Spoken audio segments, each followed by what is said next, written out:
wabarakatuh. Apa kabar Ustaz? Alhamdulillah. Alhamdulillah. Terima kasih Ustaz telah menyempatkan waktunya malam ini untuk datang ke Al-Azhar untuk kita sama-sama ngaji Ustaz. Allah ibarik fikum. Amin. Silakan Ustaz, kemanapun kan ku kejar. Silakan. Alhamdulillah. Alladzi anzala al-kitab. Segala puji bagi Allah Jalla Jalaluh yang menurunkan kepada kita Al-Kitab, Al-Quranul Karim, sebagai hudan lil muttaqin, sebagai petunjuk bagi orang-orang yang bertakwa. Semoga kita termasuk orang-orang yang mendapatkan petunjuk itu dan kita hadir di tempat ini. Allahumma salli wa sallim wa zid wa barik wa an'im ala hadha an-nabiyil karim Nabiina Muhammad ibn Abdullah wa ala alihi wa ashabihi ajma'in. Ya Allah, Ya Rahman, Ya Rahim, semoga salawatmu, semoga salam berkah dan nikmatmu senantiasa kau curahkan untuk hamba kekasihmu, untuk baginda Nabi Muhammad sallallahu alaihi wasallam, manusia terindah yang pernah ada di muka bumi ini, manusia termulia yang pernah menginjakkan kakinya memberikan tausiah kepada umat manusia, Nabi kita Muhammad alaihi salatu wassalam. Dan semoga salat itu bersambung untuk keluarga beliau, untuk istri-istri beliau, untuk putra-putri beliau, dan untuk seluruh sahabat Nabi radhiyallahu ta'ala anhum ajma'in. Amma ba'd. Tanggal berapa hari ini? Tanggal berapa? Tanggal 18 19, Masya Allah, 19 Rabiul Akhir 1437 Hijriah, dari hijrahnya Rasul SAW. Ana terus terang gak tahu kok nervous mau ngomong sama mereka. Masya Allah. Tapi kalau bicara kemanapun kan ku kejar. Semua yang hidup, baik wanita atau lelaki, baik anak-anak atau pria dewasa atau wanita dewasa, mereka memiliki target yang dia kejar dalam kehidupan ini. Saya yakin yang ada di masjid ini kebanyakan bukan orang Jakarta. Yang orang Betawi coba angkat tangan, anak ingin tahu. 1, 2, 3, 4, 5. Masya Allah. Berapa persen tuh yang Betawi? Kebanyakan pendatang datang ke sini mengejar sesuatu dia. Dia tinggalkan keluarganya. Dia tinggalkan kampung halamannya. Bahkan dia tinggalkan orang tua yang mencintai dia. Karena dia meyakini ada sesuatu yang akan didapat di tempat ini. Apa? Kebahagiaan. Semua ingin bahagia. Kebahagiaan dicari oleh presiden. Ketika dia mencalonkan dirinya untuk menjadi presiden, dia berharap jadi presiden, dia bahagia. Kebahagiaan dicari oleh tukang sampah. Setiap hari dia keluar dari rumahnya, dia berharap mendapatkan kebahagiaan. Tapi apa sebenarnya arti kebahagiaan? Banyak manusia yang berburu kebahagiaan di hutan yang salah. Tidak sedikit dari hamba-hamba Allah yang mereka memancing kebahagiaan di laut yang tidak benar. Bahkan sebagian mencari kebahagiaan di tempat yang tidak ada kebahagiaan di sana. Seperti seorang yang mencari mutiara di padang pasir. Dia bawa semua perlengkapan untuk menggali mencari mutiara. Seminggu, 2 minggu, sebulan, 2 bulan, setahun, bahkan sampai 60 tahun dia balik tidak membawa mutiara. Kenapa? Karena kau salah cari mutiara. Bukan di situ tempat mutiara. Sebagian berpikiran bahwa kebahagiaan ada pada harta. Sehingga Mereka bekerja di Jakarta, siap dengan macet yang panjang berjam-jam. Dapat duit, bahkan sebagian jadi konglomerat, memiliki berbagai fasilitas dalam kehidupan ini. Rumah mewah, mobil mewah. Kita berpikir dia bahagia. Maka kita ingin seperti mereka agar kita bisa berbahagia. Tapi kalau antum hidup beberapa hari di rumah yang mewah, tanyakan kepada pembantu-pembantu yang hidup di rumah-rumah mewah. Ternyata akan didengar rintihan orang-orang kaya karena hidup mereka hampa. Apa kebahagiaan sih? Kalau antum baca Kamus Besar Bahasa Indonesia, antum akan mendapatkan kebahagiaan itu adalah ketentraman dan kedamaian di dalam jiwa. Kebahagiaan itu ada di dalam hati kita, bukan di luar. Kebahagiaan itu bukan di kendaraan, enggak. Antum jangan berpikir ketika memiliki kendaraan antum bahagia. Bisa jadi antum susah memiliki kendaraan. Sebagian orang berpikir kebahagiaan itu ada di popularitas. Sehingga tidak sedikit yang ingin jadi artis, ingin jadi selebritis, macam-macam ada idol tuh. Masya Allah. Dia berpikir ketika dia muncul wajahnya di televisi, tiap hari dipuja dan dipuji, dia akan bahagia. Subhanallah. Kalau antum melihat kehidupan selebritis, bukannya ana hasut sama selebritis, tapi itu realita. Berapa banyak artis-artis Korea yang sekarang lagi ngetop di Indonesia nih? Bahkan disebutkan ada 10 sinetron atau apa, sinetron paling populer di Indonesia dari Korsel sana, dari Korea. Dan ternyata banyak, bahkan puluhan artis Korea yang akhir hidupnya bunuh diri. Baca tuh antum lihat. Ketika kita nonton mereka, dan jangan nonton antum, mana nggak nyuruh antum nonton. Enggak. Tapi kalau orang-orang yang nonton ya, berpikir Masya Allah, begitu harmonisnya rumah tangganya, begitu berbahagianya, duduk bersama, bahagia banget mereka. Ternyata akhir hidupnya bunuh diri. Ikutin mereka, kita akan mendapatkan. Cukup sebagai kesengsaraan. Kalau kita bicara kebahagiaan adalah kedamaian dan ketentraman. Cukup sebagai kesengsaraan seorang selebritis. Dia takut keluar rumah kalau tidak cantik. Dia takut keluar rumah kalau tidak ganteng. Karena dia sebagai public figure yang akan dilihat oleh orang. Sehingga hidupnya sebagai pelaku lakon yang menutupi kekurangan dirinya. Dia ingin menampakkan tersenyum di media. Kita lihat kehidupan-kehidupan mereka. Sebulan, 2 bulan, setahun, 2 tahun, cerai. Na'udzubillah min dzalik. Ketika popularitasnya sudah mulai turun, mereka buat hal-hal yang membuat popularitasnya naik lagi. Bikin kejutan. Na'udzubillah min dzalik. Apakah mereka bahagia? Antum lihat, tanyakan kepada mereka. Coba, ya harapannya mudah-mudahan nanti Polda Metro Jaya dia ngetes urin semua artis. Dilihat tuh, yang narkoba tuh. Kita itu seperti gunung es yang nampak cuma ujungnya saja. Mereka orang-orang yang sebagian artis terpaksa jadi pelacur. Antum berpikir mereka bahagia? Kala. Nggak ada kebahagiaan di situ. Mereka senang, iya mungkin. Mereka sukses mungkin. Karena ada perbedaan antara kesuksesan dan kebahagiaan. Tidak semua orang sukses bahagia. Tapi semua orang bahagia sukses pada hakikatnya.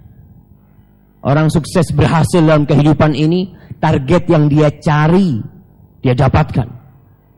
Dia ingin jadi gubernur, dia dapat. Bahagia belum tentu. Kemudian apakah kebahagiaan itu ada di kedudukan? di jabatan. Yang orang berlomba-lomba, antum lihat setiap 5 tahun sekali.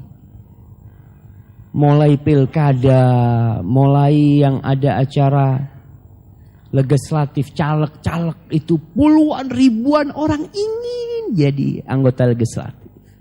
Ingin jadi pemimpin, ingin jadi pejabat. Dengan harapan apa?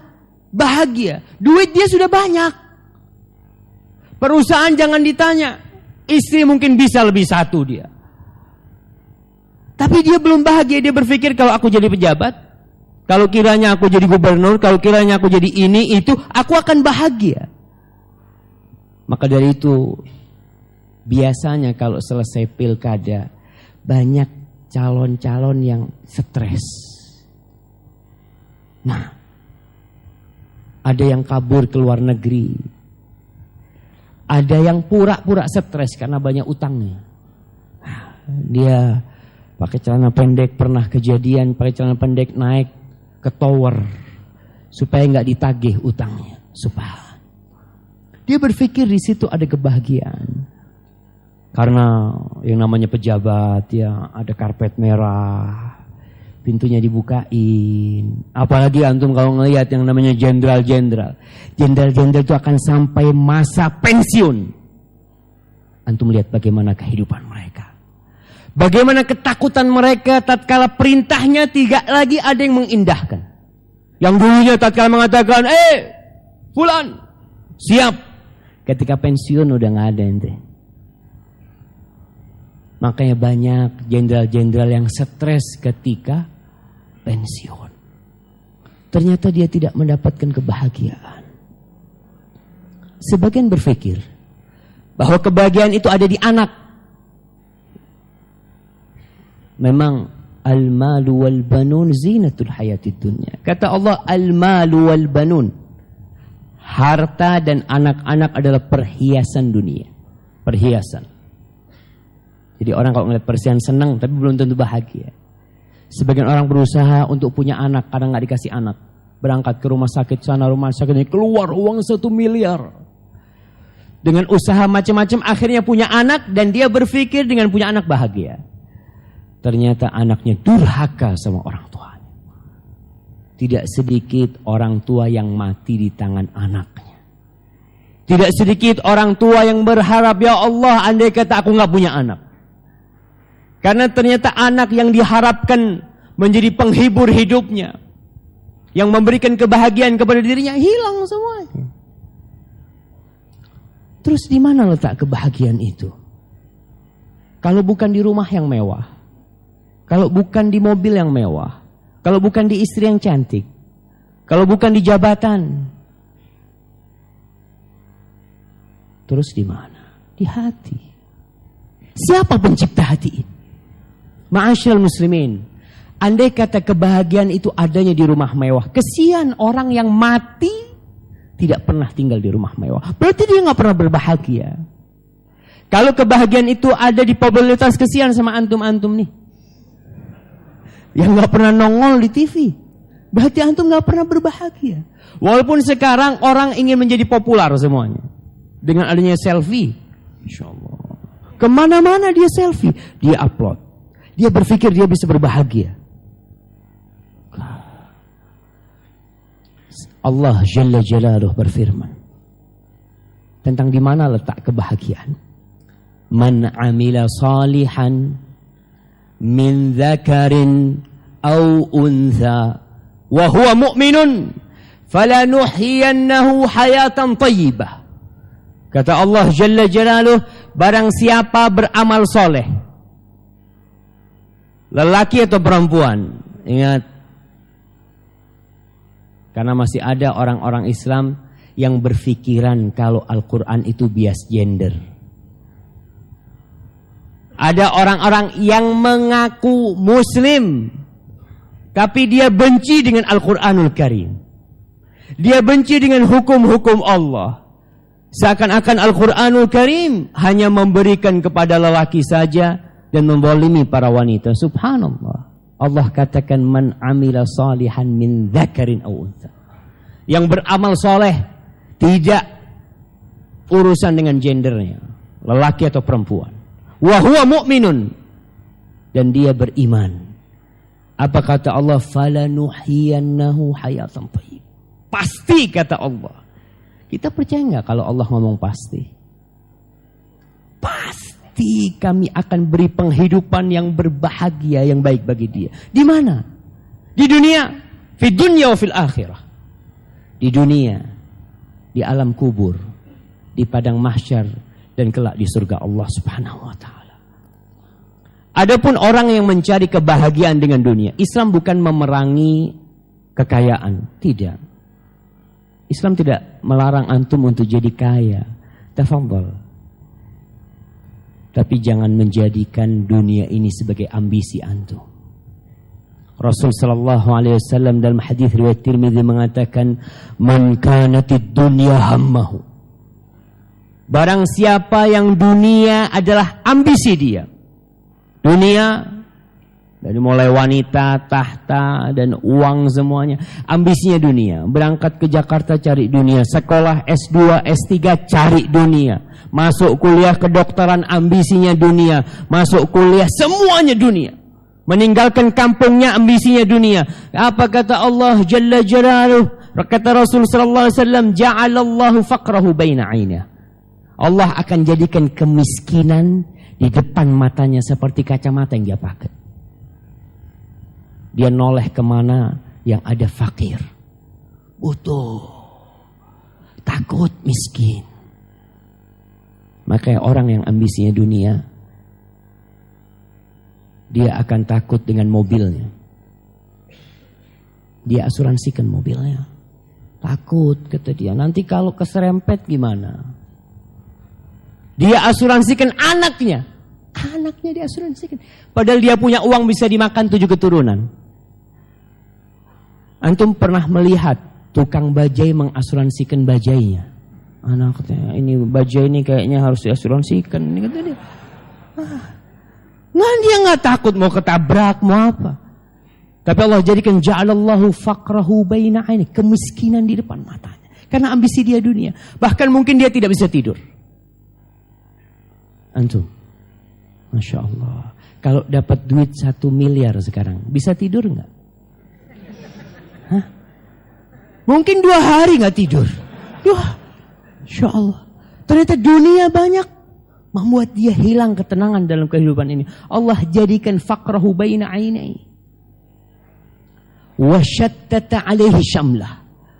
Urusannya Allah cerai-beraikan. Masya Allah. Seharusnya orang yang kaya adalah orang yang lebih sering kumpul sama keluarganya. Kau kan subhanallah, kau duit banyak. Seharusnya kau lebih sering duduk sama anakmu, sama istrimu. Udahlah, kau ingin bahagia kan. Tapi ternyata tidak bisa. Allah cerai berikan urusan. Nggak pernah rampung urusan. Nggak pernah selesai-selesai. Ada urusan di Singapura, ada urusan di mana, ada urusan di sini. Mau datang kajian susah. Saat datang kajian nggak dapat duit kajian. Antum dapat duit di sini nggak dapat. Bahkan keluar duit iya Ustaz. Orang ketika yang dijadikan ambisi dunia semua hitungannya adalah fulus. Sehingga beban hidup dia na'udzubillah min dzalik. Walam ya'tihi minad dunya illa ma qaddara lahu. Dan dunia tidak akan datang kepada dia kecuali sesuai dengan takarannya. Dalam artian kalau dia dalam sebulan dapat 1 M, seharusnya dia tidur dapat 1 M. Dia datang kajian dapat 1 M tetap. Tapi Allah bikin dia susah hidupnya. Bingung hidupnya, ya tetap dapat 1 miliar.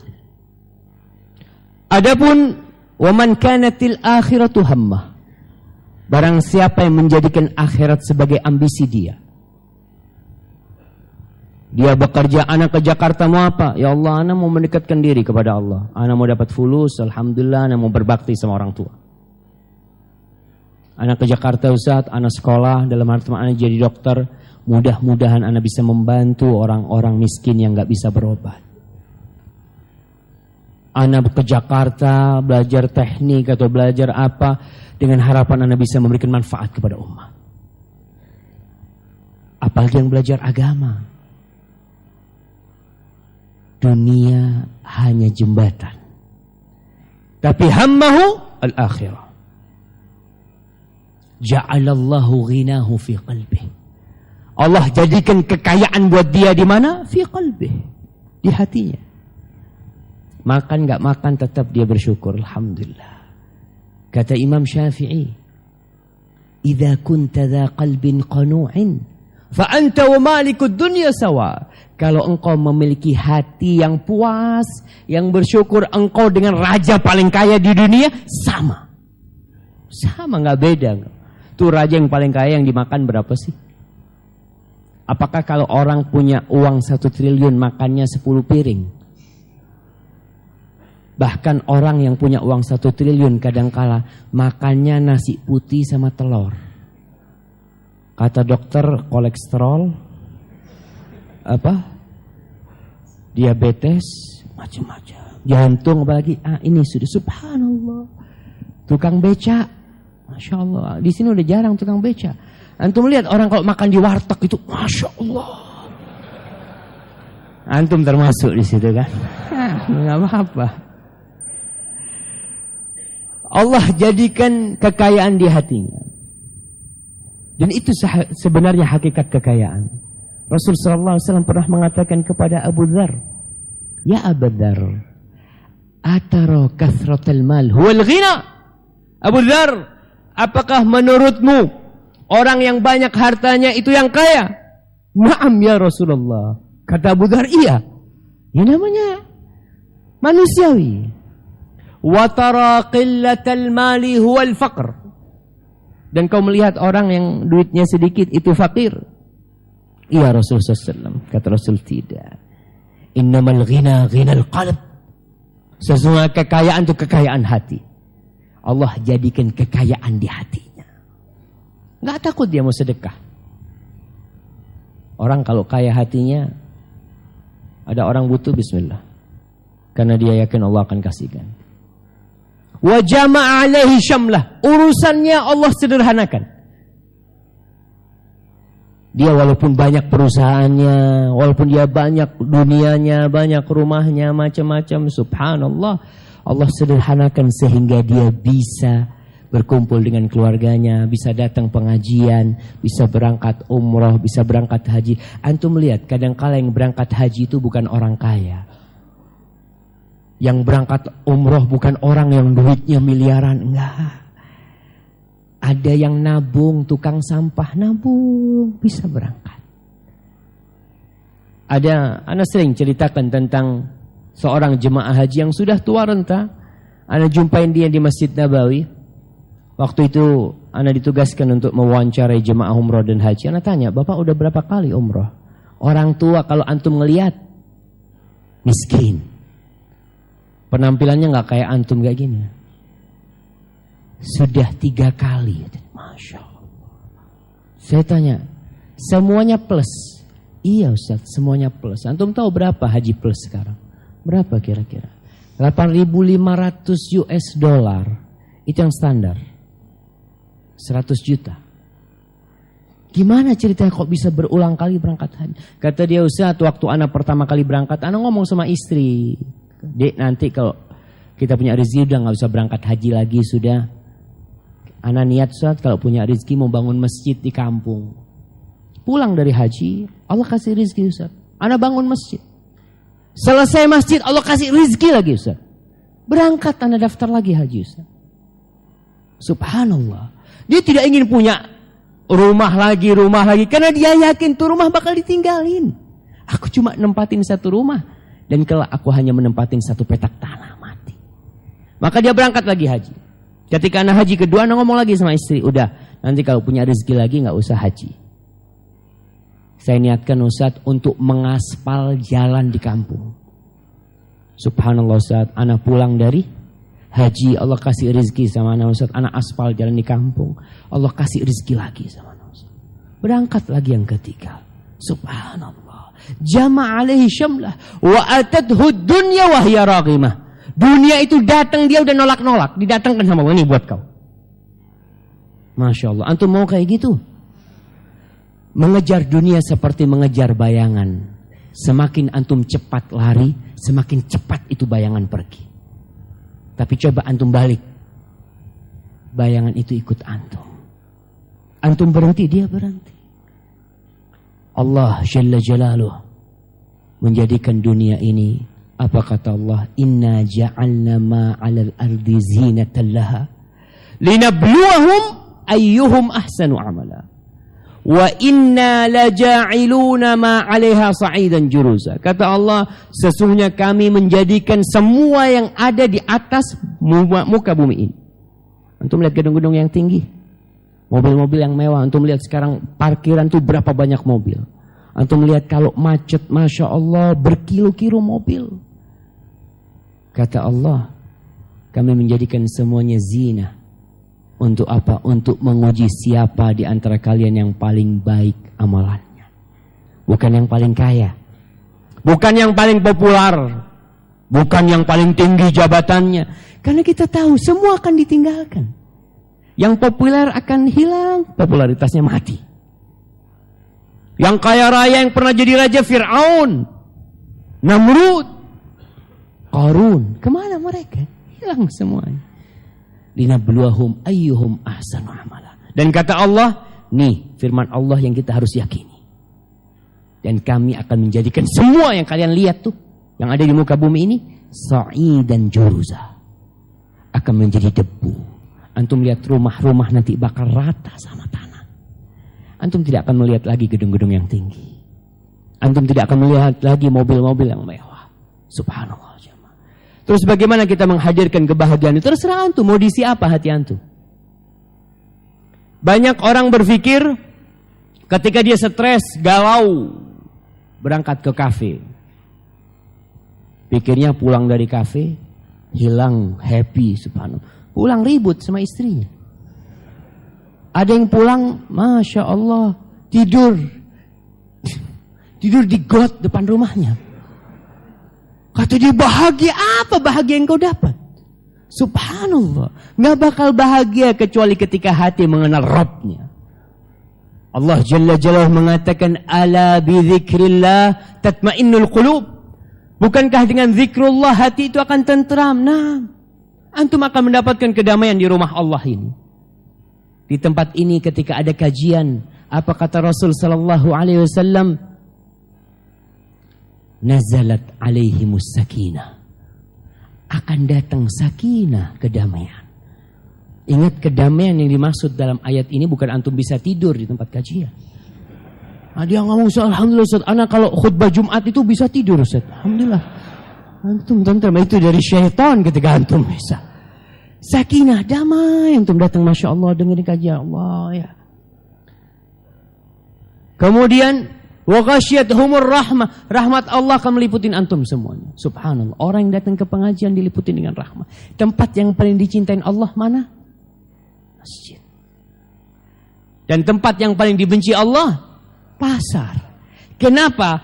Orang di pasar biasanya akan ingat akhirat apa dunia? Fulus. Makanya kebanyakan orang masuk pasar itu lupa doa masuk pasar. Antum masih ingat doa masuk pasar? Bisa dibacakan. Kita dengar jamaah ya. Ada hadiahnya nggak Ustaz? Oh, mana panitia? Ada izin minum.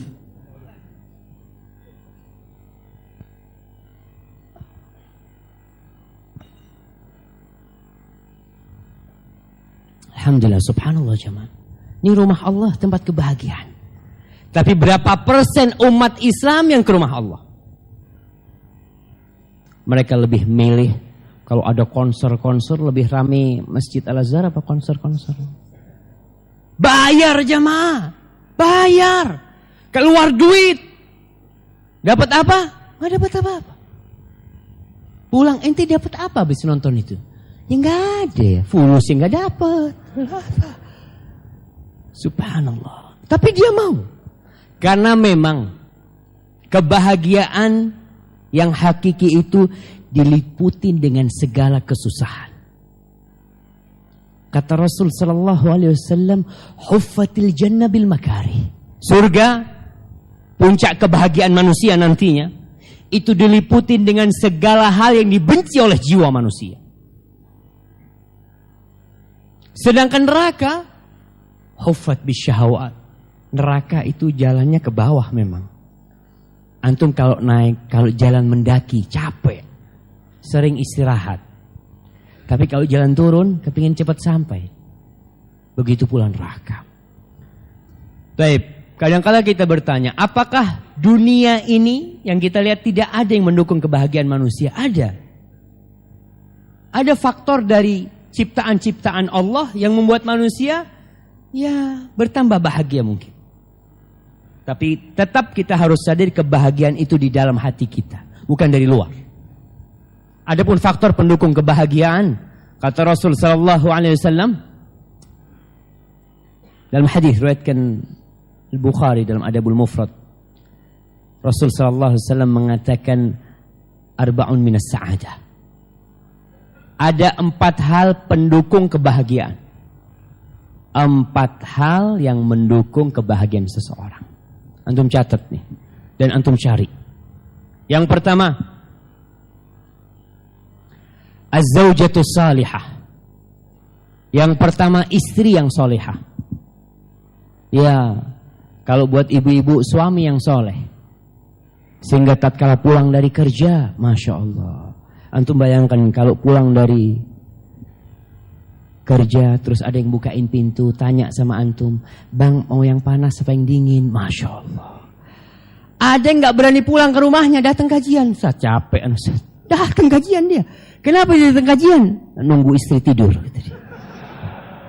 Wah, Akbar. Karena dia ketika pulang ribut terus, ada yang setiap pulang dibukain pintu sama istri, yang ditanya dari mana aja. Padahal tiap hari kerja dia tuh suami. Masya Allah. Ada istri-istri yang suaminya datang, kau sini duduk. Sini. Ada apa kata dia? Mana duitnya? Az-zaujatu salihah. Istri yang tidak seperti pegawai pajak. Istri yang menjaga kehormatan dirinya. Kata Rasul SAW ketika ditanya, man khairun nisa, siapakah wanita yang paling baik? Allati idza nadharta ilaiha sarratka. Yang kalau kau memandang dia tentram hatimu, Masya Allah. Jadi ada orang buka pintu rumahnya, ya Allah, kayak di surga dia melihat istrinya. Wa idza amartaha ata'atka. Kalau kau suruh dia taat. Dipanggil sama suaminya, bikinin teh ya. Bikinin teh. Enggak pernah dia tanya, Bang, wajib apa sunnah? Disuruh bikin teh, tanya wajib apa sunnah, bikinin udah ente. Tapi kalau perempuan-perempuan yang banyak tanya, hidup ini enggak bahagia. Kemudian, wa idza ghibta anha hafizatka fi malika wa farjiha. Kata Rasul SAW, kalau kau sedang enggak di rumah, tuh perempuan akan menjaga kehormatan diri. Dia tidak akan menjual dirinya. Dia tidak akan memasukkan lelaki ke dalam rumahnya kecuali dengan izin suaminya. Dia akan menjaga harta suaminya. Dia akan keluarkan tuh harta di jalan yang benar. Ini istri yang soleha. Begitu pula ibu-ibu. Ketika ibu-ibu mendapatkan semuanya, tapi satu yang nggak didapat. Suami yang zalim umpamanya. Kadang-kala kita sering dengar kajian yang judulnya Baiti Jannati. Tapi kalau nggak ada istri yang soleha atau suami soleh, yang ada baiti jahannami. Rumah jadi jahannam dia jemaah. Tapi yang kedua kata Rasul sallallahu alaihi wasallam, al-baitul wasi'. Rumah yang luas. Bukan rumah yang mewah. Bukan rumah di tempat yang strategis, enggak, rumah yang luas. Banyak orang tinggal di Jakarta, tinggal di rumah, Masya Allah. Apa ukurannya? RSSSS, apaan tuh? Rumah sangat sempit sekali, sampai susah selonjoran. Tapi di Jakarta, tapi di Jakarta tinggal. Subhanallah, Rasul SAW mengatakan, al-baitul wasi', rumah yang luas. Bukan rumah yang mewah. Kadang-kadang orang punya rumah mewah nggak bahagia. Karena rumah yang mewah menjadi incaran perampok. Dia bingung punya rumah mewah. Pagarnya dibikin tinggi-tinggi semuanya. Terus dia pikir harus pasang satpam. Pasang satpam. Dia berpikir gimana ya kalau satpamnya datang rampok, diikat satpamnya. Aduh, tadi pasang CCTV. Subhanallah. Gimana kalau dimatikan listriknya nanti? Dia beban rumah yang mewah. Tapi rumah yang luas. Dalam artian antum kalau punya rumah luas, Masya Allah. Ada mertua datang, bisa tinggal. Ada tamu datang, ada kamar khusus buat tamu ya. Tapi kalau antum tinggal di satu rumah, antum Masya Allah orang yang soleh, tapi rumahnya cuma satu kamar, tinggal sekamar sama mertua. Antum bisa bayangin gimana? Sekamar sama mertua, ya Allah gimana ini? Al-Baitul Wasi'. Ingat bukan rumah yang mewah, rumah yang luas. Kalau bisa antum bikin rumah itu, ana masih ngelihat di Arab itu. Banyak orang bikin rumah, luarnya itu standar. Jadi orang kalau ngelihat di luar itu sama semua rumah orang. Nggak ada yang lebih. Tapi dalamnya, Masya Allah, dibikin nyaman. Karena di luar, kalau kita memperhatikan hiasan luar, yang ngelihat di luar siapa sih? Antum. Yang ngelihat kan tetangga, maling, rampok, begal. Mereka yang ngelihat, parkir. Oh ini kayaknya nih.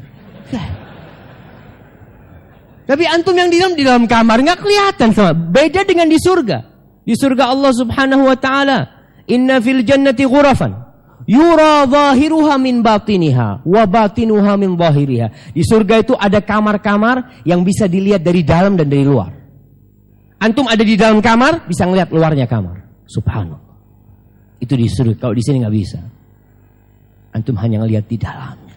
Yang ketiga kata Rasulullah SAW, al-markabul hani, kendaraan yang nyaman, bukan yang mahal, bukan yang baru. Sebagian di antara kita maksa kredit untuk mendapatkan yang baru, sehingga hidup dengan beban hutang. Padahal hutang itu termasuk yang mengurangi kebahagiaan antum. Hutang itu adalah hammun bil lail wa dhullun fin nahar. Ham fil lail. Ketika malam hari bingung, ya Allah gimana bayar hutang ini ya, insyaallah. Motor baru, tapi punya utang. Pagi takut dicari-cari sama debt collector. Apalagi antum kreditnya riba. Allahu Akbar. Coba antum kalau punya duit, beli motor yang enak walaupun bekas. Motor yang nyaman kata Rasulullah SAW, yang kalau antum parkir antum nggak takut dicuri. Masya Allah. Itu nyaman antum masuk kadang kala ke supermarket. Sebagian orang Masya Allah masuk ke supermarket, dia itu mau beli keluar lihat masih ada nggak motornya. Takut iman-iman. Kenapa? Karena dia baru-baru beli, baru utang lagi. Insya Allah. Tapi al-markabul hani. Ada sebagian orang Masya Allah, Anda masih ingat dengan kisah ini. Mudah-mudahan kita dapat pelajaran. Ada seorang dokter beli mobil BMW baru. Insya Allah. Ketika dia naik, diserempet sama tukang becak. Garis krek. Subhanallah. Antum berpikir ketika becak itu menggaris mobilnya, yang tergaris apanya? Hatinya sepanjang itu mobil. Krek. Oh, kata dia. Subhanallah. Hatinya yang tergores. Karena itu mobil ada dalam hati dia. Padahal yakinlah, mana mungkin tukang becak sengaja. Tapi ketika antum menjadikan akhirat sebagai ambisi antum, kegores itu, ya Allah Pak, qadarullah wa masya'a fa'al. Udah takdir Allah, mau diapain? Subhanallah. Saya ingat dengan kisah seorang polisi di Batam kalau nggak salah, Masya Allah. Polisi ini udah ngaji nih. Dia ditabrak sama orang. Keluar polisi. Antum bisa bayangin kalau antum nabrak, yang keluar yang ditabrak mobilnya polisi. Antum ya Allah gimana ini? Tapi lihat kalau polisi yang udah ngaji, yang udah datang ke kajian, dia tahu di mana letak kebahagiaan. Kata dia, Pak, sudah qadarullah wa masya'a fa'al. Udahlah gimana udah takdir Allah ya. Kira-kira nanti lah biayanya saya bantuin. Dia mau bantuin yang nabrak jemaah. Subhanallah. Kenapa? Karena kebahagiaan dia bukan di mobil. Allah menyebutkan tentang penghuni surga, wal afina 'anin nas. Mereka adalah orang-orang yang suka memaafkan orang. Orang enggak sengaja, kenapa kau harus simpan dendam di hatimu? Ingat al-markab al-hani. Kendaraan yang nyaman, yang bensinnya enggak campur. Ada bensin campur dorong nanti. Jadi setiap mau Jalan panggil tetangganya, Assalamualaikum, kata dia. Kenapa? Dorong sebentar. Ya kurang bahagia lah antum.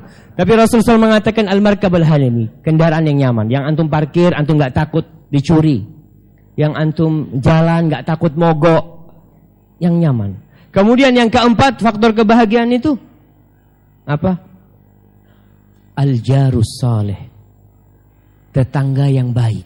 Masya Allah. Istri solehah, rumah luas, mobil nyaman, tapi tetangganya perampok. Antum gimana itu? Antum berangkat kerja mikir gimana nanti dia godain istri ana. Nah, banyak orang yang pindah dari sebuah komplek karena tetangga. Setiap dia keluar kota dia takut, betul sama. Itu termasuk pendukung kebahagiaannya. Tetangga yang baik. Tetangga yang baik itu Rasul sallallahu alaihi wasallam berlindung dari tetangga yang buruk. Allahumma inni a'udzubika min jari su' fi daril muqamah. Fa inna jaral badwi yatahawwal. Kata Rasul sallallahu alaihi wasallam, ya Allah, aku berlindung kepadamu dari tetangga yang buruk di tempat tinggal, di kampung tempat tinggal. Kalau tetangga di Badui itu bisa pindah. Karena pakai tenda. Tapi antum kalau di sini gimana mau pindah? Ya akhirnya rumahnya harus dijual. Dan berapa banyak rumah mewah yang gak laku-laku. Karena apa? Daerah situ rawan. Sering rampok, sering maling, takut orang. Dikisahkan ada seorang yang jual rumahnya. Rumah itu pasarannya anggap nih kalau sekarang mungkin 1 miliar. Pasarannya rumah di situ 1 miliaran. Cuma dia yang jual 2 miliar. Ketika ente keke ente.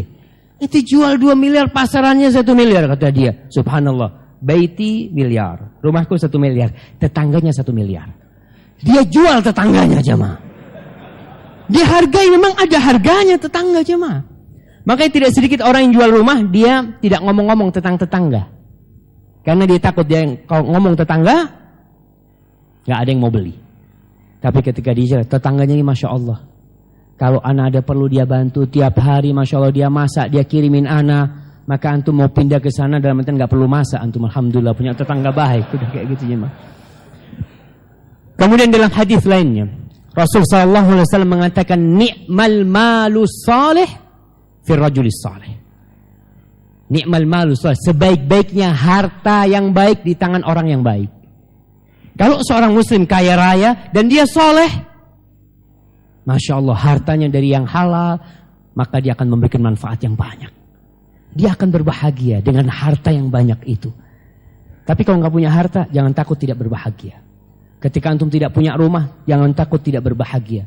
Karena tadi ada faktor-faktor pendukung saja.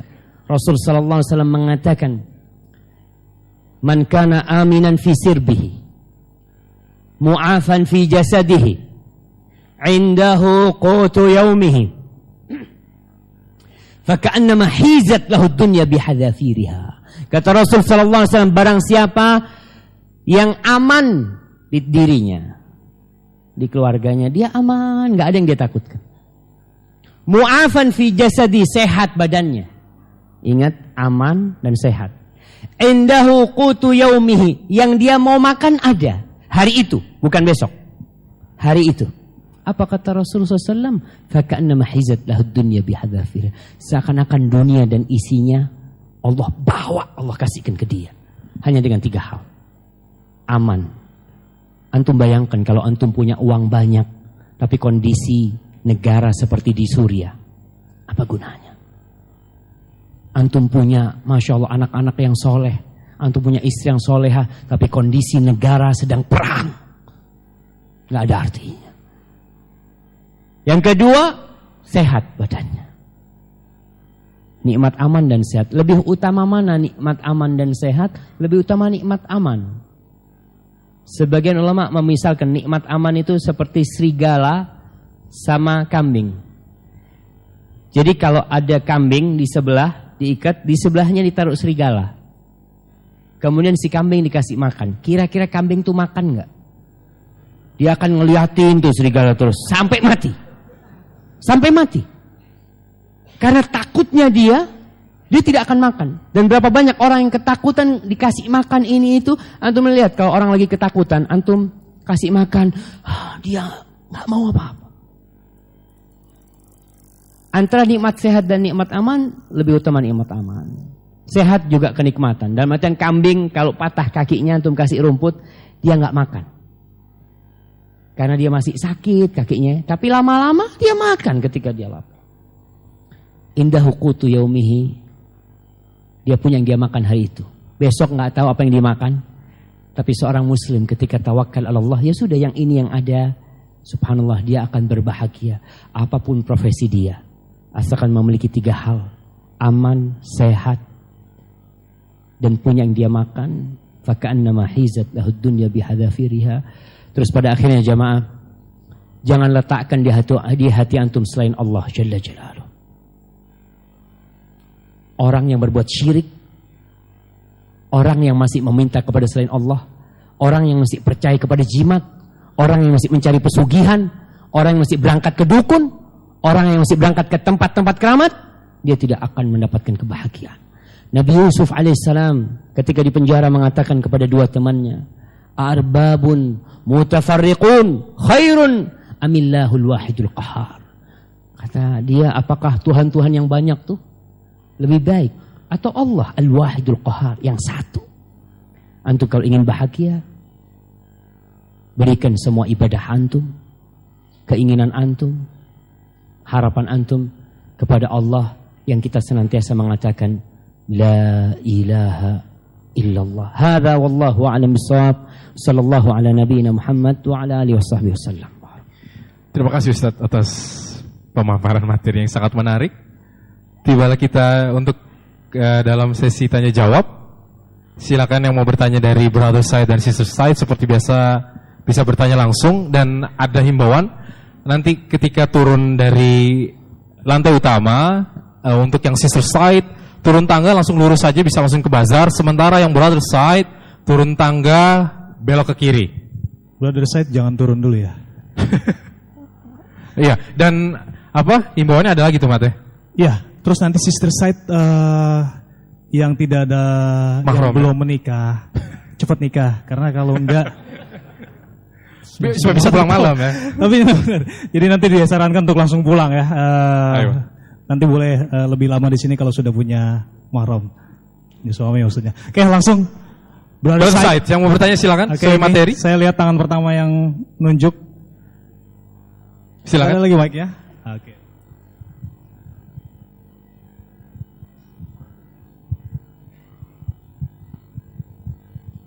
Setelah ini insya Allah sister side silakan bertanya, siap-siap.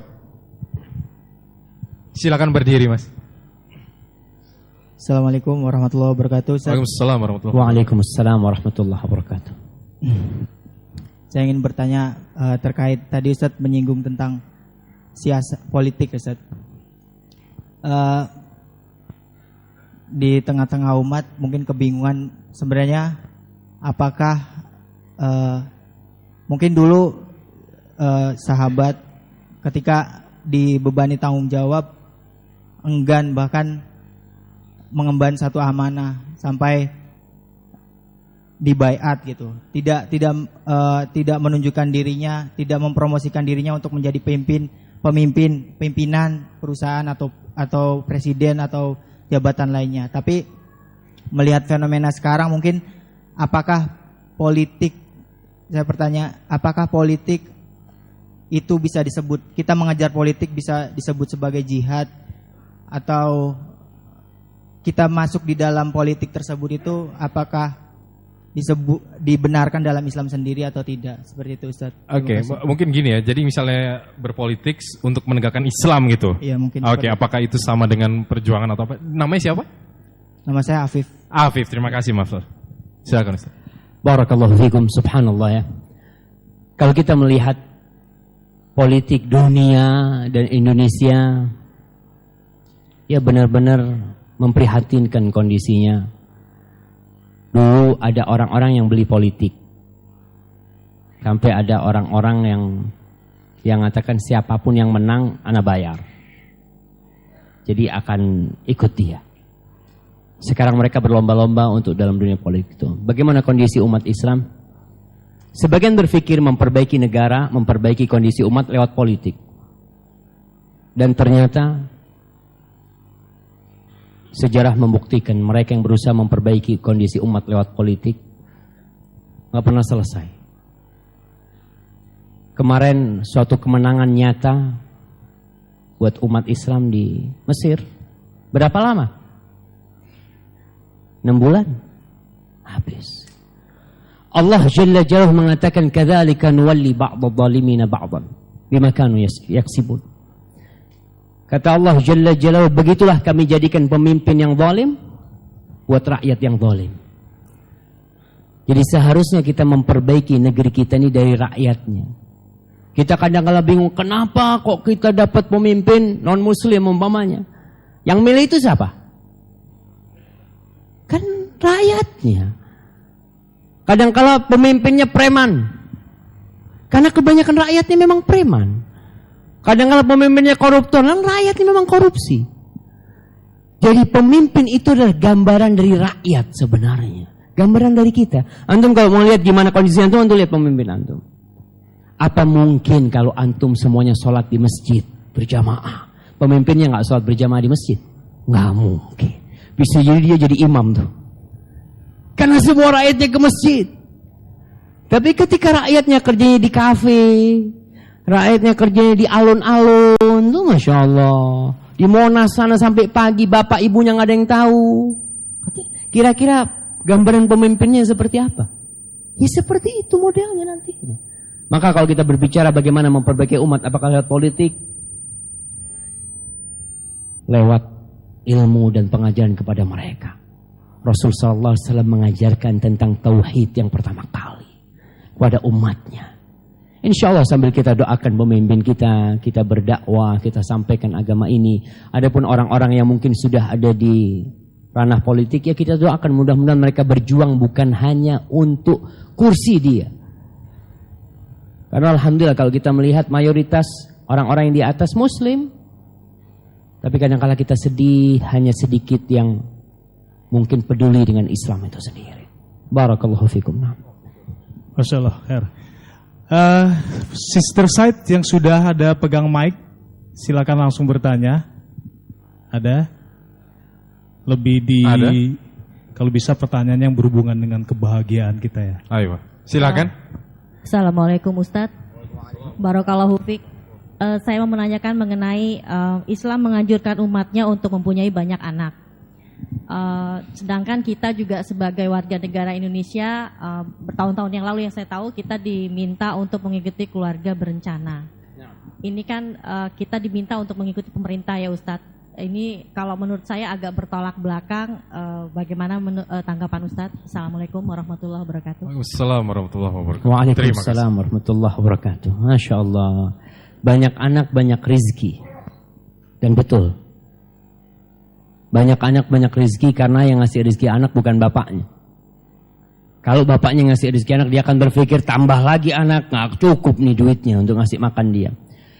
Pemerintah kita beberapa tahun yang lalu di zamannya Soeharto ya, dari awal itu mereka memang menggerakkan yang namanya keluarga berencana, dan itu tidak diwajibkan.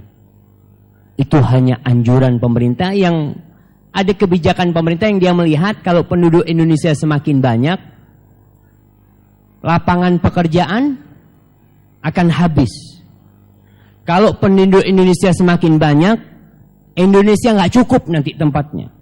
Dan itu pandangan yang sudah dibantah oleh orang-orang kafir sebenarnya. Jadi ada penulis dari Inggris tahun 900-an, 1900-an, dia menulis sebuah buku menentang keluarga berencana. Dia menentang habis-habisan. Antum melihat sekarang Eropa, berapa persen orang-orang Islam yang berada di sana? Banyak yang hijrah ke sana. Karena orang-orang barat sekarang itu susah mau punya anak. Kata dia punya anak gak enak, kata dia. Capek. Sehingga generasi tua mereka lebih banyak daripada generasi mudanya terkadang. Masa orang tua kita, yang anak ceritakan orang tua anak, abah anak punya anak,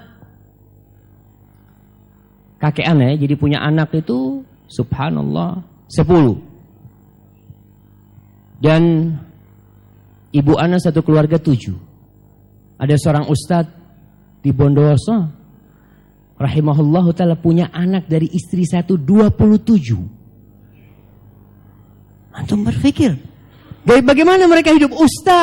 Ustadz ini pengeluarannya jelas, pemasukannya nggak jelas.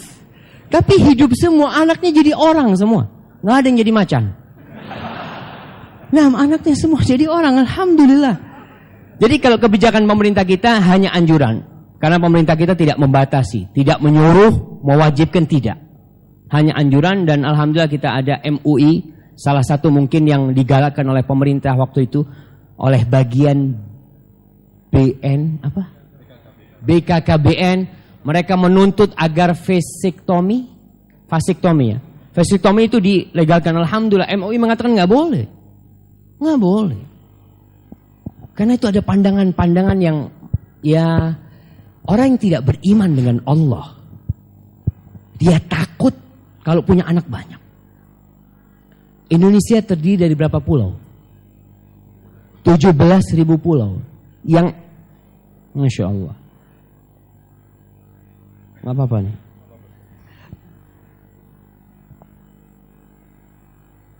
.000 pulau. Yang ada isinya berapa pulau? 6.000. Tinggal 12.000 pulau. Antum bikin anak yang banyak, taruh di pulau-pulau sana. Ini termasuk membangun Indonesia. Kesian tuh pulau gak ada isinya. Antum kalau naik pesawat, antum lihat yang ada penduduknya itu cuma sedikit. Sisanya adalah lahan kosong. Makanya kenapa antum lihat Gavatar dikirim kemana?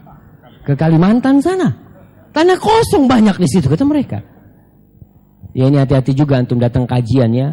Salah datang kajian jadi seperti itu. Jadi masalah KB, ibu-ibu jangan takut punya anak banyak. Karena pertama tidak dilarang sama pemerintah kita punya anak banyak. Nggak ada larangan pemerintah mengatakan tidak boleh punya anak banyak. Tidak seperti di Cina. Di Cina itu dilarang. Jadi kalau punya anak 2 itu harus bayar. Entahlah berapa. Karena mereka la yu'minuna billah. Mereka tidak beriman dengan Allah. Mereka takut Cina ini tutup kalau kebanyakan penduduknya. Cina itu luas sekali dan besar sekali. Dengan penduduk yang banyak, tetap subhanallah. Kita ini jangan ngurus urusannya Allah. Urusi urusanmu lah. Pernah ada sebagian orang yang ingin ngurusi urusan Allah. Ekosistem alam. Siapa yang ngurusin? Allah. Di sebuah tempat itu, di sebuah pegunungan di Arab sana, ada banyak monyet. Dan di pegunungan itu ada harimau. Sebagian pengurus kota itu berpikir ini bisa habis monyetnya. Ditembak sama mereka. Harimaunya mati, tidak ada harimau. Apa yang terjadi? Jumlah monyet bertambah banyak dan monyet turun kampung. Allah kasih itu harimau, itu sudah Allah atur. Harimau berapa sih makan monyet? Harimau itu nggak tamak kayak kita nih. Antum lihat harimau itu kalau ngelihat ada kijangnya, dia makan 1, berempat, bertiga. Kemudian dia duduk udah. Ada kijang 1000 lewat, dia lihat dong. Coba antum. Kalau lihat kijang lewat, bismillah. Oh, dibunuh semuanya. Tapi biarkan subhanallah. Jadi urusan anak ini Allah yang ngatur. Allah jadikan sebagian orang gak bisa punya anak. Sudah ada aturannya. Dan Allah sebagian orang, Allah jadikan dia punya anak 2. Berusaha ini itu cuma 2. Ada orang yang Masya Allah. Allah kasih anak 12, 13. Dan semuanya hidup. Jangan sekali-kali berkata Ustaz masalah pendidikan Ustaz. Kalau banyak anak susah mendidiknya. Lah. Yang susah itu yang Allah bikin susah. Yang mudah yang Allah mudahkan. Ada orang punya anak 1 begal. Ada orang punya anak 7 semuanya hafizul Qur'anil Karim. 7 yang ini 1. Kok bisa seperti itu? Allah Jalla Jalaluh. Kalau antum benar-benar ya. Jadi alhamdulillah ibu-ibu pemerintah kita tidak melarang punya anak banyak. Tidak dilarang. Jadi harapan saya dan Islam kata Rasul sallallahu alaihi wasallam, tazawwajul waludal wadud. Menikahlah dengan wanita yang subur dan pengasih. Nih, subur dan pengasih. Karena apa kata Rasul SAW? Fa inni mukathir bikumul umam yaumal qiyamah. Aku akan berbangga-banggaan dengan banyaknya umatku pada hari kiamat. Jadi kalau ibu-ibu punya anak lagi, bayangkan Rasul SAW bertambah bahagia dengan jumlah anak ibu. Masya Allah, datang lagi nih pejuang-pejuang nih. Masya Allah. Al-Walud, Al-Wadud. Yang subur dan pengasih. Karena kalau subur doang gak pengasih, gak diurusin anak kita. Iya, ada orang punya anak banyak gak ada yang diurusin. Bikin anak doang gak diurusin. Tapi cari yang pengasih ya. Barakallahu fikum. Masya Allah. Mat, gue nanya Mat ya. Nanya. Ustadz, Nyala. Tadi tuh menarik tuh. Maksudnya kalau ini anak muda misalnya mau bahagia, tapi dalam Islam bahagia kalau itu ada caranya kan, 5 waktu lah, puasa lah. Sementara ada orang yang cari instan, merasa bahagia tidak berpuasa, tidak sholat. Bagaimana Ustadz menanggapi ini? Subhanallah. Sebagian orang berpikir ketika dia tadi dikatakan nggak sholat nggak apa dia bahagia, nggak akan bahagia. Tidak akan pernah bahagia dia. Dia akan selalu gundah gulana. Apa kata Allah Jalla Jalla ketika menyebutkan innal insana khuliqa halu'a. Idza massahu syarru jazua wa idza massal khairu manua illal musallin alladzina ala salatihim daimun. Manusia itu diciptakan senantiasa berkeluh kesah. Dikasih nikmat pelit. Dikasih musibah ngeluh terus. Kecuali orang-orang yang sholat. Dan antum bisa bayangkan orang-orang yang di pinggir jalan yang gak pernah sholat, tanyakan apakah dia bahagia. Nah, dia jadi budak dunia tadi. Dia takut miskin, takut macam-macam. Bahkan dari wajahnya kelihatan. Antum melihat orang gak sholat dari jauh itu udah gelap wajahnya. Kadang-kala kita ngelihat orang dari jauh, Masya Allah, ini wajah-wajah maling nih kayaknya kelihatan dari jauh. Maka itu panitia yang di Pitum itu kadang-kala kelihatan tuh. Ini hati-hati nih, kotak amal nih kayaknya lewat sana. Ada yang wajah-wajah gitu, betul nggak? Ada memang. Antum lihat tetangganya nih, saling melihat coba wajahnya. Jadi kebahagiaan itu nggak akan didapatkan. Dan buktikan. Mereka yang tidak pernah sholat, mereka yang tidak pernah berpuasa, apakah mereka tenang hidupnya? Lah. Antum lihat yang jadi preman, yang nggak pernah sholat, dan orang-orang yang jadi perampok. Apakah dengan hasil rampokannya dia gunakan untuk sholat? Nggak ada. Dia akan gunakan untuk kemaksiatan terus, dan dia akan susah hidupnya. Ingat sekali lagi, kebahagiaan itu di hati. Rasul sallallahu alaihi wasallam mengatakan ke Bilal, "Qum ya Bilal fa'arhina bis shalah." Bilal, bangun Bilal. Bikin kita ini istirahat dengan sholat. Ketika antum mengatakan Allahu Akbar, selesai. Segala keluh kesah dunia hilang. Antum tinggalkan rumah kalian, berangkat ke masjid nih. Satu langkah Allah angkat derajatnya. Satu langkah dihapuskan dosanya. Satu langkah dikasih pahala oleh Allah Jalla Jalla. Sampai masjid tenang hidup antum. Dan buktikan anak-anak muda, mereka kan ingin bukti. Karena dia berbicara kelezatan. Kelezatan ini ada kelezatan jasmani. Orang makan yang enak-enak, Masya Allah, lezat. Orang mungkin narkoba fly dia, macam-macam. Ada kebahagiaan jiwa kita. Dan kebahagiaan yang lebih utama adalah kebahagiaan ruh kita. Antum ingat dengan kisahnya Haram ibn Milhan. Haram ibn Milhan, dia sahabat Nabi, pamannya Anas bin Malik. Ketika dia dibunuh dalam dia bukan dalam peperangan. Dia diutus untuk mengajari Al-Quran Al-Karim. Tapi ternyata ada pengkhianatan dan mereka dibunuh 70 sahabat Rasulullah SAW. Ketika Haram bin Milhan ditusuk dari belakang sampai tembus dan darah itu mengucur, dia memegang itu darah. Dia usapkan ke wajahnya mengatakan, "Fustu wa Rabbil Ka'bah." Demi Allah, demi Rabbul Ka'bah, aku menang, kata dia. Yang bunuh bingung. Ini mati ngomong menang, kata dia. Kan seharusnya aku yang menang. Akhirnya dia sadar. Dan dia masuk Islam akhirnya. Merasakan kebahagiaan bagaimana orang yang ambisi dia di akhirat. Dan dia akan meninggalkan dunia ini semuanya. Dia akan berjumpa dengan Allah Jalla Jalaluhu. Barakallahu fikum. Jadi bisa dites Ustaz ya kebahagiaan lewat agama. Antum bahagia enggak? InsyaAllah ya. Tapi kelihatan wajahnya susah.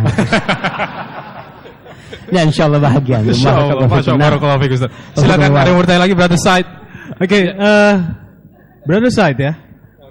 Brother Said atau Sister Said? Brothers ya. Brothers dong. Dan mungkin Enggak. Ya, boleh. Ayo brother side. Oke, kita pilih yang paling dekat karena mungkin ini pertanyaan terakhir ya. Ayo. Nanti Disambung di bawah. Disambung di bawah, insya Allah. Ya. Insya Allah. Siapa yang nyambung? Anak nggak ikut-ikut kan? Panitia yang nyambung. Assalamualaikum warahmatullahi wabarakatuh. Waalaikumsalam warahmatullahi wabarakatuh. Berbicara mengenai kebahagiaan, Ustaz, nama saya Aldi. Saya mau tanya, kita itu sekarang rata-rata semua nyicil motor, cicil mobil, cicil rumah bahkan sampai 15 tahun. Dan lebih banyak ribanya. Sementara saya dengar dosa riba yang paling kecil itu sama dengan menyetubuhi ibu kandungnya sendiri. Nah, bagaimana dengan fenomena itu, Ustaz? Sementara udah terjebak di situ, apa yang harus kita lakukan? Karena kita takut dosa, mau nggak mau kebahagiaan akan makin lama makin hilang. subhanallah. Assalamualaikum warahmatullahi wabarakatuh. Waalaikumsalam warahmatullahi wabarakatuh. Pertanyaannya mumtaz. Masya Allah. Silakan Ustaz. Masya Allah. Kalau melihat wajah-wajah mereka, wajah-wajah kreditan semua gitu kan. Allahu Akbar, rumah kredit, motor kredit, semuanya kredit. Subhanallah jemaah. Alhamdulillah. Umat Islam mau belajar. Dulu kita tidak pernah dengar yang namanya bank syariah. Dulu kita tidak pernah mendengar yang namanya kajian-kajian di masjid. Dulu jarang kita melihat perempuan yang pakai kerudung. Tapi ternyata akhir-akhir ini Masya Allah. Kayak modelnya orang dua ini. Datang ke masjid ini akhirnya kan. Alhamdulillah. Sahih jemaah. Ini satu hal yang harus kita syukurin. Dulu gak ada orang tanya apakah kredit itu riba atau tidak. Gak ada orang tanya. Enak aja. Kredit-kredit. Tapi kemudian ketika mulai ngerti, mulai ustadz-ustadz datang yang belajar dari luar negeri, yang ngaji ya. Jangan berkata ilmu riba itu baru, tidak. Dari dulu riba itu sudah ada dikaji. Jangan berbicara kerudung itu hal yang baru. Makanya orang-orang pada pakai kerudung baru sekarang ini. Dari dulu, dari Al-Quran Al-Karim Allah sebutkan hal itu. Cuma kita ini pernah dijajah Belanda 350 tahun. Dibodoh-bodohin nama Belanda. 350 tahun. Sehingga ilmu itu mulai dikaji kembali. Akhirnya kita ngerti. Bagaimana sekarang kondisi kita yang baru ngerti, baru belajar. Ternyata semuanya kredit. Dan ingat, jangan berpikiran bahwa semuanya harus kredit. Dalam artian kalau nggak kredit nggak bisa punya rumah. Kalau nggak kredit nggak bisa punya motor. Kalau nggak kredit nggak bisa punya mobil. Subhanallah. Allah Jalla Jalla mengatakan yamhaqullahu riba wa yurbis sadaqah. Allah hilangkan berkahnya riba. Antum kalau punya mobil dari riba, antum akan lihat. Antum punya usaha dari riba, antum akan lihat bagaimana kondisi antum. Dan sedekah Allah lipat gandakan. Terus orang yang sudah terjebak di situ, ya dia wajib ngelunasin. Kalau dia bisa melepaskan dirinya dari situ, dia lepaskan dirinya dari sana. Tapi akadnya jangan mengatakan ya udah kan riba haram gitu ya. Aku nggak mau bayar, tetap aku ambil motornya. Nggak boleh. Itu memang kita yang salah. Makanya kalau bisa mobilnya dijual untuk ngelunasin, ribanya bismillah, selesai seperti itu. Terus jamaah, bagaimana Ustaz supaya kita bisa punya rumah tanpa riba? Subhanallah. Antum belajar dari nenek moyang kita. Orang tua kita itu dulu di kampung-kampung sampai sekarang, yang pertama kalau punya rezeki, mereka biasanya beli sapi. Dari kecil. Nabungnya itu di sapi. Sapinya besar jual beli tanah. Tanah doang. Terus punya duit beli pasir. Punya duit beli batu bata. Punya duit beli semen. Punya rezeki panggil tukang. Ini seminggu habis duitnya berhenti bangunan. Makanya antum kalau di desa lihat banyak bangunan-bangunan nggak selesai. Setengah jadi. Tapi itu lebih mulia daripada antum riba. Dan dia nggak terbebani. Orang yang punya seperti itu tidak terbebani. Tidak seperti orang yang riba. Dia tiap akhir bulan yang dipikirkan ya Allah. Bahkan ada orang yang mikirin bayar bunganya doang. Kemudian ada usaha untuk menggelapkan riba. Sekarang riba namanya apa? Bunga. Nggak ada bank mengatakan bank riba. Orang kalau ngeliat bank riba, na'udzubillah, nggak jadi masuk dia. Ketika antum akad sama bank, ini maaf, ini ribanya 3%. Na'udzubillah. Dosa riba itu paling rendah seperti mencuci ibunya. Enggak, saya enggak setuju kata dia. Ya udah gini, bunganya ini. Enggak apa-apa kalau bunganya. Kalau riba enggak mau dia. Itu memang dibikin seperti itu sehingga orang melakukan dosa tanpa beban. Antum kalau dikatakan riba, mau enggak mau beban hati kita. Riba haram. Tapi disebut bunga, antum lihat di cicilan bunganya sekian, orang baca itu tenang. Makanya antum minta nanti kepada bank-bank bagaimana kalau bikin jangan bunga, riba. Insyaallah nggak ada yang masuk di bank. Halo, wallahu a'lam bishawab ya. Masya Allah. Oke, sepertinya kita sampai di penghujung acara untuk di atas, di lantai utama ini. Kita persilakan untuk sister side untuk meninggalkan lantai utama supaya nanti keluar tidak bersamaan dengan brother side, dan kita persilakan mungkin Mateo Ustadz untuk memberikan kesimpulan.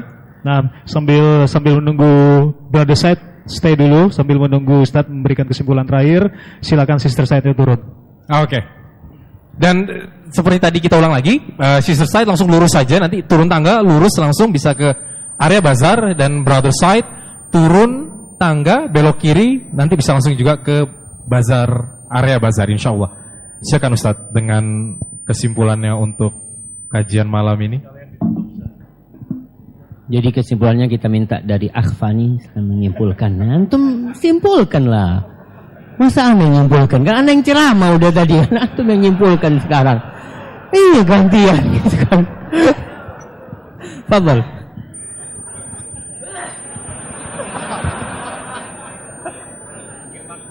Gantian anu udah ngomong dari tadi capek. Fadhal, barakallahu fikum.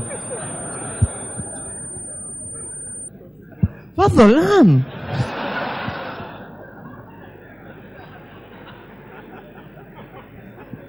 Ana yang nutup, antum menyimpulkan. Fadhal. Ana yang nutup, antum yang menyimpulkan. Fadhal, Ustaz. Baik. Yang jelas, kita yang hadir di tempat ini, suatu saat, sebagaimana kita akan berpisah dari tempat ini, kita akan berpisah dari dunia ini selama-lamanya. Tidak ada yang kita bawa kecuali amal perbuatan kita. Rumah luas yang antum miliki yang antum akan tinggalkan. Istri cantik yang antum punyai juga antum akan tinggal. Anak-anak juga antum akan tinggal. Usaha aku akan tinggalkan semuanya. Maka persiapkan diri antum untuk meraih kebahagiaan yang sebenar-benarnya. Dengan senantiasa mendekatkan diri kepada Allah.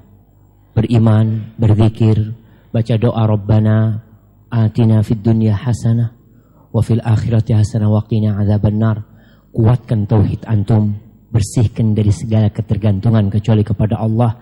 Yakini ketika antum mengatakan iyyaka na'bud wa iyyaka nasta'in, dan berusaha untuk menyampaikan apa yang antum ketahui kepada keluarga antum, kepada anak-anak antum, kepada masyarakat antum. Harapan kita Indonesia menjadi negeri yang berbahagia dengan orang-orang yang mengenal Allah Jalla Jalaluh. Hadza wallahu a'lam bissawab.